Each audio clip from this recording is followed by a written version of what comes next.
एक आदमी को खबर मिलती है कि उसकी बेटी चौराहे पर खड़े होकर दो लड़कों से बात कर रही है। अब जैसे ही इस आदमी को ये वाली खबर मिलती है तो इससे बड़ी गुस्सा आती है। ये अपने साथ में अपने 2-4 साथियों को लेता है और चौराहे की ओर जाता है। और जैसे ही ये मौके पर पहुंचता है तो वहाँ पे जो दो लड़के खड़े हुए थे उनमें से एक लड़का तो इस आदमी को देखकर भाग जाता है, लेकिन एक लड़का जो है इसके हाथों लग जाता है। अब इन लोगों के बीच में जो है कहासुनी होती है। उस लड़के को ये डराता है, धमकाता है और वो लड़का भी इसको धमकियां दे रहा होता है। इसी बीच में जब हाथापाई होती है तो हाथापाई के चलते उस लड़की का मोबाइल इस आदमी के हाथों लग जाता है और वो लड़का मौका मिलते ही वहाँ से भाग जाता है। अब आदमी जो है उस मोबाइल को चेक करने की कोशिश करता है, लेकिन उसमें पासवर्ड लगा हुआ होता है। लेकिन इस आदमी की बेटी को उस लड़के के मोबाइल का पासवर्ड पता था, इसीलिए जो इस आदमी की बेटी है वो इसे उसका पासवर्ड बता देती है। अब वो आदमी इस लड़के के मोबाइल को खोल के देखता है तो पता चलता है कि इस मोबाइल के अंदर उसकी बेटी का अश्लील वीडियो है। और उसकी बेटी का ही नहीं बल्कि उसके साथ साथ लगभग 20 लड़कियों के और अश्लील वीडियो हैं। और उसमें जो ऑडियो है, ऑडियो में वो लड़का तय कर रहा है कि इस लड़की के इतने दाम हैं, तुम बताओ मैं इसे कहाँ पे भेजूं। यानी कि ये जो खुलासा हुआ था ये सेक्स रैकेट का हुआ था। बाद में पता चलता है कि ये लड़का जो है लड़कियों को अपने प्रेम जाल में फंसाता है, इसके बाद उन लड़कियों को जो है सेक्स रैकेट में ढकेल देता है। अब दोस्तों जैसे ही ये खुलासा सामने होता है तो सभी लोग चौंक जाते हैं कि ये लड़का इन्हीं के मोहल्ले में रहता था, इन्हीं के मोहल्ले में काम करता था और ये लड़का सेक्स रैकेट चला रहा था। दोस्तों पूरा मोहल्ला सहम जाता है। इसके बाद इस लड़के को ढूंढा जाता है, लेकिन ये लड़का मिलता नहीं है। जब पुलिस की 6-7 टीमें इस लड़के को ढूंढने में लग जाती हैं तो ये समझ जाता है कि ये पुलिस से बच नहीं पाएगा। इसके बाद इस लड़के ने खुद ही सरेंडर कर दिया। दोस्तों आखिर ये लड़का लड़कियों को फंसाता कैसे था, अपने प्रेम जाल में कैसे फंसाता था और कैसे उन्हें सेक्स रैकेट में ढकेलता था, आज की कहानी इसी लड़के के ऊपर है। दोस्तों कहानी शुरू करूंगा उससे पहले मैं बस आपसे यही कहना चाहूँगा कि अगर आप मेरे चैनल पर नए हैं तो चैनल को जल्दी से सब्सक्राइब कर दीजिएगा ताकि रोजाना रात को 8 बजे मैं आपके लिए एक सच्ची घटना की कहानी लेकर आ सकूं। नमस्कार दोस्तों, मैं गौरव शर्मा और आप देख रहे हैं गौरव शर्मा सफ़र। दोस्तों आज की जो सच्ची घटना मैं आपको सुनाने जा रहा हूं, ये सच्ची घटना शुरू होती है उत्तर प्रदेश के कानपुर शहर से। और कानपुर के अंदर ही एक थाना लगता है, थाना नौबस्ता थाना क्षेत्र के अंतर्गत आवास विकास की हंसपुर कॉलोनी लगती है। और इस कॉलोनी के अंदर एक लड़की रहा करती है जिसकी उम्र है 14 साल, कक्षा 8 में पढ़ती है। इस लड़की के पिता ठेला लगा के अपने परिवार का भरण पोषण करते हैं, जीवन यापन करते हैं। अब होता क्या है दोस्तों, ये लड़की जो है लगभग 1-1.5 महीने से बड़ी सहमी रहती है, चुप रहती है, किसी से भी बातें नहीं करती। इसीलिए इसके पिता इससे पूछते हैं कि बेटा बात क्या है, लेकिन ये अपने पिता को कोई जवाब नहीं देती। इस लड़की ने अपनी सारी सहेलियां छोड़ दी थी, मोहल्ले में भी किसी से बात नहीं करती, पता नहीं क्या हो गया था, ये सहमी सी रहती है। अब एक दिन की बात है, रात का समय था, इसके पिता और ये लड़की बैठ के जो है खाना खा रहे थे। अब जब ये खाना खा रहे थे तो इसके पिता इससे बार पूछते हैं कि कोई बात है तो तू मुझे बताना, जब तक नहीं बताएगी तो क्या होगा, तू परेशान रहेगी, तू मुझे बता पहले बेटा क्या बात है, तू क्यों नहीं बोलती किसी से, चुप क्यों रहती है। तब जाके दोस्तों होता क्या है, ये लड़की जो है इसकी आंखों में आ जाते हैं आंसू। और जब इस लड़की की आंखों में आंसू आ जाते हैं तब जाके ये अपने पिता को बताती है। ये बताती है कि उसी की कॉलोनी में एक हॉस्पिटल जो है, हॉस्पिटल के अंदर एक लड़का जो काम करता है और वो लड़के का नाम है केशव उत्तम। केशव उत्तम जो है इसके ऊपर दबाव डाल रहा है दोस्ती करने का, क्योंकि इस लड़की की एक वीडियो केशव उत्तम के मोबाइल में है और वो बार इसको ब्लैकमेल कर रहा है, धमकी दे रहा है और उससे कह रहा है कि तुम उससे दोस्ती कर ले, लेकिन ये उससे दोस्ती नहीं करना चाहती। इसीलिए वो बहुत ज़्यादा परेशान रहती है, उसे डर लगता है अंदर ही अंदर कि कहीं ऐसा ना हो कि केशव उसकी वीडियो को कहीं वायरल कर दे। अब दोस्तों होता क्या है, इस लड़की का पिता इसे गले से लगाता है और कहता है कि बेटा तुम चिंता मत करो, अब तुमने मुझे बता दिया, मैं आगे का सब कुछ देख लूँगा। इस लड़की का बाप केशव के पास जाता है, उसे डांटता है, फटकारता है, उससे कहता है कौन सा वीडियो तेरे पास। तो वो कहता है कि मेरे पास तो कोई वीडियो नहीं है, बस उससे दोस्ती करनी थी। तो इस लड़की का बाप बोलता आगे से उसके आसपास भी मत दिख जाइए और ना ही उससे कभी बात करिए, समझा, नहीं तो तुझे देख लूँगा। ये लड़का कहता है ठीक है नहीं मिलूँगा और उसको जाने देता है। अब ये लड़का जो है इस लड़की के बाप के सामने तो कह देता है कि मैं उस लड़की से नहीं मिलूंगा, लेकिन ये लड़का जो है उस लड़की का पीछा करता है, बार बार उसके ऊपर दबाव डालता है दोस्ती का, लेकिन वो लड़की जो है इसकी बात नहीं मानती और ये लड़का बार बार कहता है कि मैं तेरा वीडियो वायरल कर दूंगा। अब ये लड़की उसकी बात नहीं मानती तो उसका आगे पीछे घूमता रहता है। अब इसके बाद दोस्तों तारीख आती है 1 सितंबर 2025। 1 सितंबर 2025 को क्या होता है, ये लड़की जो है पढ़ के वापस अपने घर आ रही होती है। या जब ये वापस आ रही होती है तो त्रिमूर्ति अपार्टमेंट के पास केशव इसको रोक लेता है। केशव के साथ एक दोस्त और होता है और वहाँ पे इसे रोककर अपने साथ खींचते हुए अपने हॉस्पिटल की ओर ले जा रहा होता है। इतने में ही ये वाली बात जो है इस लड़की के पिता को पता चल जाती है। ये वाली बात जैसे ही लड़की के पिता को पता चलती है तो वो क्या करता है, अपने साथ में जो उसके साथ काम करने वाले लोग थे, उसके मोहल्ले के लोग थे, उन सबको ये वाली बात बताता है और उन सबको अपने साथ लेकर जाता है।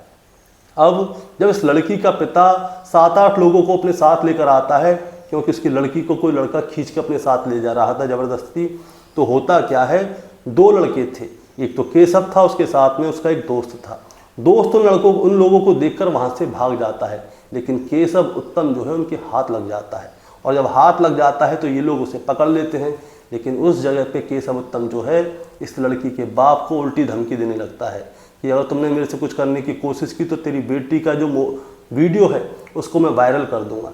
इसी बीच में क्या है, वो बार बार मोबाइल को दिखा रहा होता है। जब वो मोबाइल को दिखा रहा होता है तभी इस लड़की का बाप उसके हाथ से उस मोबाइल को छीन लेता है और जैसे ही वो उस लड़के के हाथ से उस मोबाइल को छीनता है, वो लड़का मौका देखते ही वहाँ से भाग जाता है। केशव उत्तम वहाँ से भाग चुका था, लड़की के बाप के हाथ में मोबाइल था।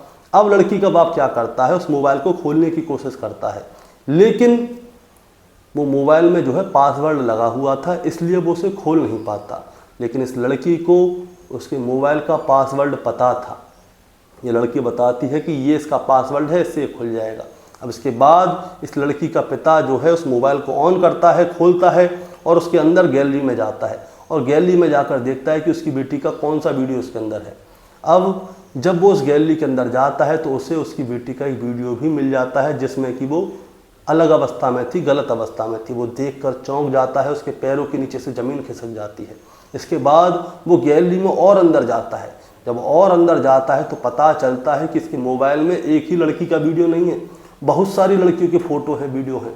लगभग 20 लड़कियों के फ़ोटो वीडियो जो है इस लड़के के यानी कि केशव के मोबाइल के अंदर थे, जिनमें कि वो लड़कियां आपत्तिजनक हालत में थीं और वो सभी खुशी खुशी केशव के साथ शारीरिक संबंध बना रही थीं।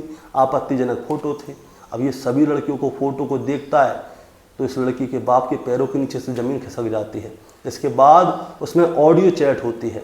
ऑडियो चैट को जब सुना जाता है तो पता चलता है कि ये केशव जो है लोगों से लड़कियों के रेट लगा रहा था, उनसे पूछ रहा था कहाँ भेजें कहाँ नहीं भेजें।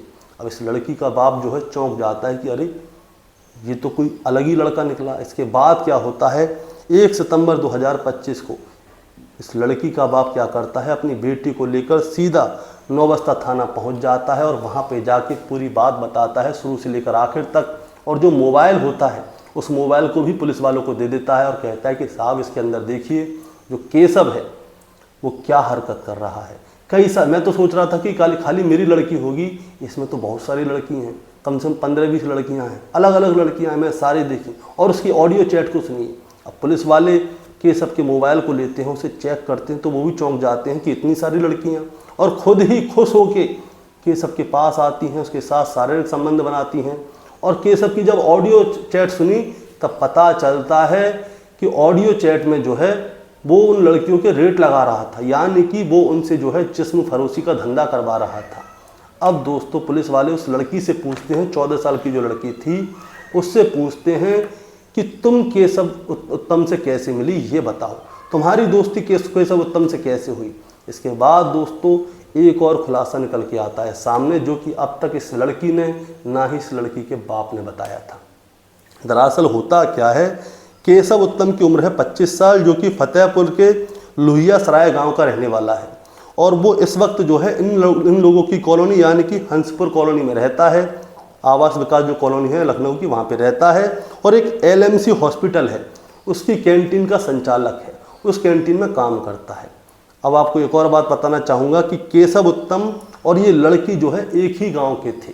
इस लड़की का बाप और ये लड़की और केशव उत्तम एक ही गांव के थे। इसी के चलते इन लोगों का जो है हॉस्पिटल में आना जाना था। ये लोग खुद ही केशव उत्तम के पास आया जाया करते थे, क्योंकि इस लड़की का पिता ठेला लगाता था और केशव उत्तम जो है हॉस्पिटल की कैंटीन चलाता था। अब गाँव के नाते से इन लोगों के बीच में बोलचाल थी। अब जब बोलचाल थी तो केशव उत्तम क्या करता है, इसकी जो 14 साल की लड़की है उसको अपनी कैंटीन में बुलाता था, वहाँ पे खिलाता था, पिलाता था। अब खिलाते पिलाते क्या होता है, केशव उत्तम जो है उसे अपनी बातों में बना लेता है, यानी कि अपने प्रेम जाल में फंसा लेता है। अब प्रेम जाल में फंसाने के बाद क्या होता है, वो इस लड़की से कहता है कि देखो अभी तुम्हारी उम्र 14 साल है, अगर तुम बड़ी होती ना तो मैं तुमसे शादी कर लेता, तुम्हें रानी बना के रखता, कोई हमें रोक नहीं पाता, लेकिन अभी तुम्हारी उम्र छोटी है, तुम्हारे परिवार वाले मानेंगे नहीं शादी के लिए, मेरे परिवार वाले तो मान जाएंगे लेकिन तुम्हारे परिवार के नहीं मानेंगे। इसी बीच में क्या होता है, ये इस लड़की के साथ शारीरिक संबंध बनाने लगता है। अब शारीरिक संबंध बनाते बनाते अब इस लड़की के घर पे भी आया जाया करता था। अब इस लड़की के यहाँ पे ज़्यादा कैसे आना जाना हो दोस्तों, अब सुनिए। केशव क्या करता है, रक्षाबंधन वाले दिन इस लड़की के घर पे जाता है और इससे राखी बनवाता है। और राखी जब बनवाता है तो वो कहता है कि ये मेरी छोटी बहन की जैसी है। लेकिन इस लड़की और केशव उत्तम की जो है दोनों की मिलकर प्लानिंग थी।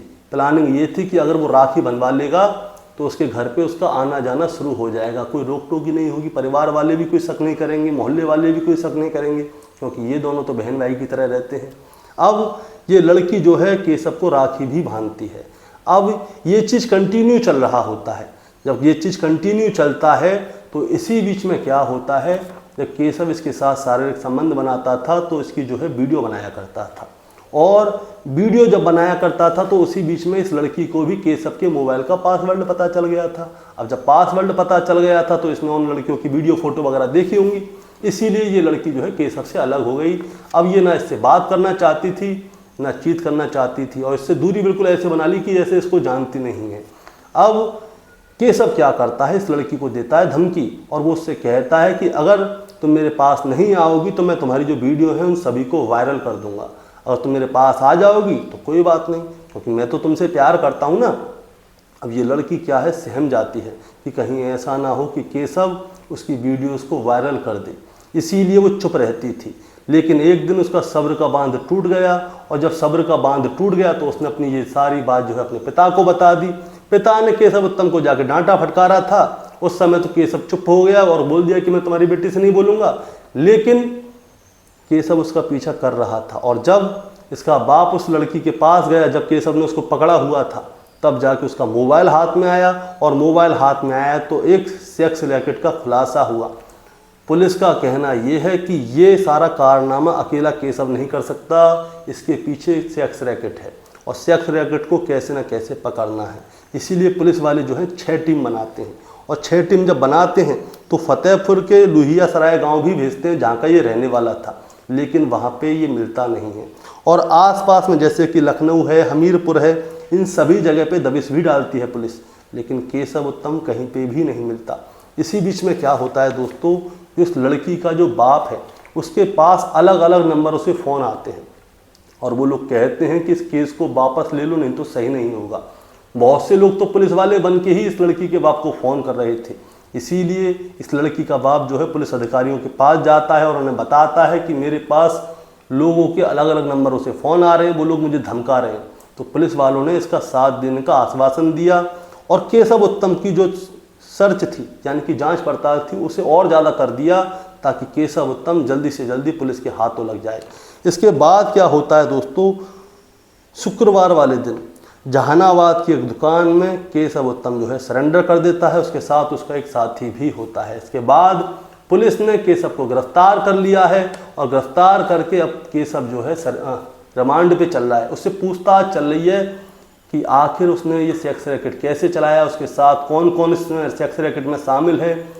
दोस्तों बाद में 2 लड़कियां भी आई थी थाने में, उन्होंने भी बताया था कि केशव उत्तम क्या करता था, उन 2 लड़कियों का उसने जो है वीडियो बनाया हुआ था और उनसे पैसे की डिमांड कर रहा था। यानी कि केशव जो है लड़कियों से पैसे की डिमांड भी करता था और उनको सेक्स वर्कर की तरह इस्तेमाल भी करता था। अब पुलिस की जांच में ये सामने आएगा कि आखिर केशव अकेला था या उसके साथ में और भी लोग इस सेक्स रैकेट में शामिल थे और वो लड़कियों को फेसबुक, इंस्टा और जाने कैसे कैसे पटाता था। हर तरह की उसकी जो जितनी भी उसने जो कुकर्म किए हैं उन सबका खुलासा होगा जब वो पुलिस के सामने पूरी बात बताएगा। अभी कल ही उसे पकड़ा गया है, अब पता चलता है कि क्या होगा क्या नहीं होगा। दोस्तों, इस कहानी को सुनाने का मतलब आपको परेशान करना है, विचलित करना बिल्कुल नहीं है, बस आपको बताना है और जताना है। बताना जताना ये है कि आज का समय बहुत ज़्यादा ख़राब हो गया है। सबसे बड़ी बात यह है कि आपको अपने बच्चों से बात करनी है कि बच्चे चुप क्यों हैं, कहाँ आ रहे हैं, कहाँ जा रहे हैं, किससे बोल रहे हैं, किससे चाल रहे हैं, किससे दोस्ती है, ये सारी जानकारी रखनी है। दूसरी बात यह है कि बच्चों को जो है सोशल मीडिया और बाहर के अनजान लोगों से फालतू में दोस्ती करने से रोकें। अगर आप ऐसा करने से उनको रोकेंगे तो बच्चे जो है बहुत हद तक सेफ रहेंगे।